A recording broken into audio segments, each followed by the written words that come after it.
მართვის მოწმობა 21 წლამდე მოზარდებს არ უნდა ჰქონდეთ. მოდით ვიდებატოთ კრისტი ანასტასიას წინააღმდეგ. ვნახოთ ვინ გაიმარჯვებს დღევანდელ დებატებში. აირჩიეთ თქვენი პოზიციები.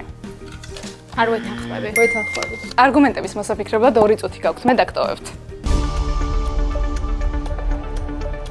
პირველი რაუნდი. მოვისმინოთ კრისტის არგუმენტი. კრისტი, შენ ამისთვის 15 წამი გაქვს. კვლევები ადასტურებს, რომ 18-დან 21 წლამდე მოზარდები უფრო ხშირად ყვებიან ავარიაში, ვიდრე სხვები. გარდა ამისა, ტვინის ის ნაწილი, რომელიც პასუხისმგებლობაზეა ორიენტირებული, ჯერ კიდევ ბოლომდე არ არის განვითარებული, სწორედ ამიტომ ახალგაზრდები ბევრ იმპულსურ გადაწყვეტილებას იღებენ.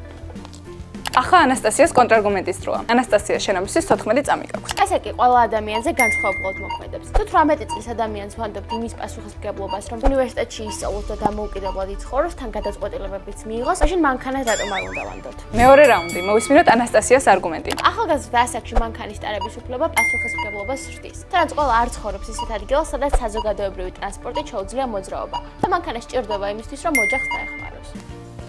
ახლა კრისტის კონტრარგუმენტის ჭერია. რაღაც კონკრეტული პრობლემა სხვა რისკზე წასვლით არ მოგვარდება, მით უმეტეს მაშინ, როცა ეს ყველაფერი ადამიანებს უსაფრთხოებას ეხება. ახალგაზრდები ხშირად გამოვლ სიტუაციებში იმპულსურ გადაწყვეტილებებს იღებენ, რაც შეიძლება რომ მათთვის ცუდად დამთავრდეს. შენ უკვე ორივე მოდებატის არგუმენტები მოისმინე. გამარჯვებულის შენ უნდა გამოავლინო. კომენტარებში დაგვიწერე იმ მოდებატის სახელი, რომელმაც შენი აზრით გაიმარჯვა.